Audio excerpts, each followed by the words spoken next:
د دما شاګردان وي کله چې په انټرنیټ کې دما تقریر نشر کوي شیخ عبدالحمید خماسي لیکلو کې طالبانو خېته ټکی ورکړی و زوی مو مړ صحیح پګړۍ پښتون یې څنګه وایي پګړۍ یو سړی چې پښتون نه وي پګړۍ چې ورزده کوي پګړۍ نسي ویلی پګړۍ داسې وایي نو طالبانو د پښتو د اصولو سره برابر وویلې نه طالبان سړی پې پوهېږي چې غلط یې قرآن هم داسې ده قرآن چې په عربیت نازل ده داسې به یې زده کوې لکه عربیت خو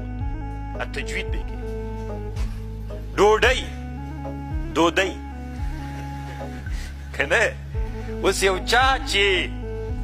پښتون د هغه ډوډۍ وایي خو که اردو زبان ده یا فارسی زبان ده یا عرب ده یا چینایی ده یا یو بل څوک ده چې هغه ته پښتو زده کوي ډوډۍ وایي لکه ډوډۍ خو راوړه نه یې څه ویللی طالبانو پښتو یې ویلې نه طالبانو روټۍ روټي اعلاء السنن کې علامه ظفر احمد عثماني هم دا خبر کوي پګړۍ خپلې پګړۍ لفظ یې راوړی روټۍ روټۍ نو طالبانو تجوید چې ده دا نو دا اوس طالبانو تاسې فکر وکئ ګوره ډوډۍ ډوډۍ روټۍ روټۍ پګړۍ پګړۍ څومره فرق دی نو طالبانو ډېر انسانان دي قرآن داسې وایي الحمدلله الحمدلله رب العالمین ستا که نه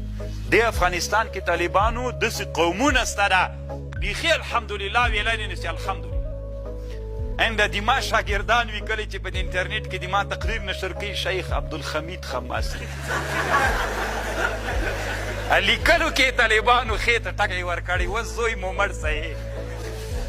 خپل نوم یې چې لیکلی چې ښې پکې طالبانو ترې ښې سوي په لیکلو کې تاسې دې نه بعد فکر کوئ زه یې وایم نه چې څوک دي زید و عمر بکر د هغه خپله پته لګېږي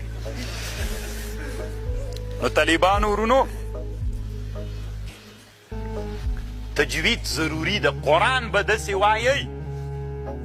حمالة الحطب حمالة الحطب حطب حطب حمالة الحطب